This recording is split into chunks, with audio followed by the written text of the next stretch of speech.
स्वागत है आप सभी दर्शकों का। मैं हूं सानिया। ಮಾಧ್ಯಮದ ಮಿತ್ರರೇ, ತಮಗೆಲ್ಲ ಗೊತ್ತಿರುವಂತೆ ಈ ದೇಶದ ವರಿಷ್ಠ ನ್ಯಾಯಾಲಯದ ಸುಪ್ರೀಂ ಕೋರ್ಟಿನ ಮುಖ್ಯ ನ್ಯಾಯಾಧೀಶರಾಗಿರ್ತಕ್ಕಂಥ ಭೂಷಣ್ ಗವಾಯ್ ಅವರ ಮೇಲೆ ಕಿಶೋರ್ ತಿವಾರಿ ಅಂತಕ್ಕಂಥ ಒಬ್ಬ ವ್ಯಕ್ತಿ ಬೂಟನ ಎಸೆದಂತ ಪ್ರಕರಣ ನಿಮ್ಗೆಲ್ಲ ಗೊತ್ತಿದೆ. ಇದು ಕೇವಲ ಬೂಟ ಎಸೆತಕ್ಕಂಥ ಪ್ರಕರಣ ಒಬ್ಬ ವ್ಯಕ್ತಿ ಮೇಲೆ ಅಲ್ಲ, ಇಡೀ ಸಂವಿಧಾನಾತ್ಮಕ ವಿಚಾರಗಳ ಮೇಲೆ, ಸಂವಿಧಾನಾತ್ಮಕ ಶಕ್ತಿಯ ಮೇಲೆ ಆತ ಚಪ್ಪಲಿ ಎಸೆದಿದ್ದಾನೆ ಅಂತಕ್ಕಂಥ ನಿಟ್ಟಿನಲ್ಲಿ ಇಡೀ ಭಾರತ ದೇಶದಂತ ಇವತ್ತು ಪ್ರತಿಭಟನೆಗಳು ನಡೀತಾ ಇವೆ. ಇವತ್ತು ದೀನ ದಲಿತರನ್ನ, ದುರ್ಬಲ ವರ್ಗದವ್ರನ್ನ, ಹಿಂದೂ ವರ್ಗದವ್ರನ್ನ, ಅಲ್ಪಸಂಖ್ಯಾತರನ್ನ ಕಳೆದ 11 ವರ್ಷದಿಂದ ದೇಶದಲ್ಲಿ ಒಂದು ಇಂಡೈರೆಕ್ಟ್ ಆಗಿ ಒಂದು ಭಯೋತ್ಪಾದನೆ ಸರ್ಕಾರ, ಕೇಂದ್ರ ಸರ್ಕಾರ ಇವತ್ತು ನಡೆಸ್ತಾ ಇದೆ. ಇವತ್ತು ಹರಿಯಾಣದಲ್ಲಿ ಒಬ್ಬ IPS ಅಧಿಕಾರಿ, ADGP ಲೆವೆಲ್ನ ಅಧಿಕಾರಿ, ಆತನ ಪತ್ನಿ ಕೂಡ IAS ಆಗಿರ್ತಕ್ಕಂಥವ್ರು, ಈ ಜಾತಿವಾದಿಗಳ ನಿಂದನೆಗೆ ಬೇಸತ್ತು, ಜಾತಿವಾದಿ ಅಧಿಕಾರಿಗಳ ನಿಂದನೆಗೆ ಬೇಸತ್ತು ಇವತ್ತು ಸುಸೈಡ್ ಮಾಡಿ ಅಂತ IAS IPS ಆಗಿರ್ತಕ್ಕಂಥ ಈ ದುರ್ಬಲ ಜನರಿಗೆ ರಕ್ಷಣೆ ಇರತಕ್ಕಂಥ ಒಂದು ಪರಿಸ್ಥಿತಿ ಈ ದೇಶದಲ್ಲಿ ನಿರ್ಮಾಣ ಆಗಿದೆ.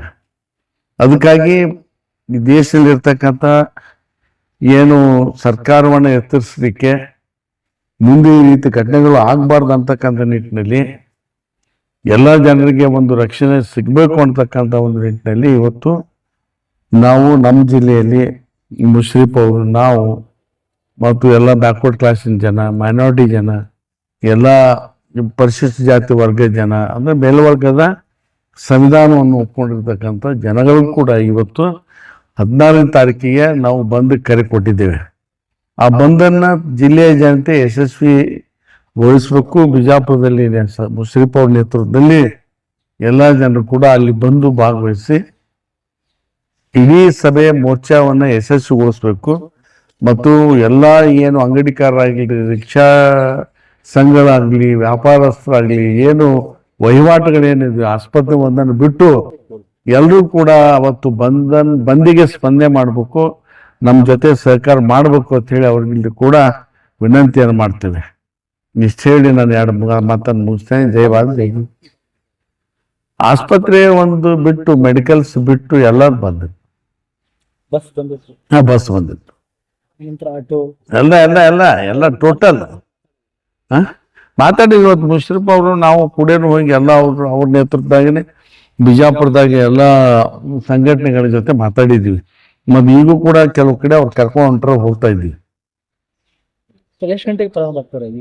ರ್ಯಾಲಿ ನಾವು 11 ಗಂಟೆ ಪ್ರಾರಂಭ. 10 ಗಂಟೆ 11 ಗಂಟೆ ಪ್ರಾರಂಭ. ಇದು ಎಲ್ಲ ದಲಿತ ಸಂಘಟನೆಗಳು, ಅಲ್ಪಸಂಖ್ಯಾತ ಸಂಘಟನೆ, ಬ್ಯಾಕ್ವರ್ಡ್ ಕ್ಲಾಸ್ ಸಂಘಟನೆ, ಮಹಿಳಾ ಸಂಘಟನೆ, ಕಾರ್ಮಿಕ ಸಂಘಟನೆ, ಈ ಪ್ರಗತಿಪರ ಸಂಘಟನೆ ಎಲ್ಲ ಜನರು ಕೂಡಿ ಮಾಡ್ತಾ ಇದ್ವಿ. लेटेस्ट न्यूज अपडेट्स के लिए YouTube एक्सप्रेस को सब्सक्राइब कीजिए, साथ में बेल आइकॉन को भी क्लिक कीजिए, साथ ही साथ लाइक, शेयर और कमेंट करना ना भूलिए।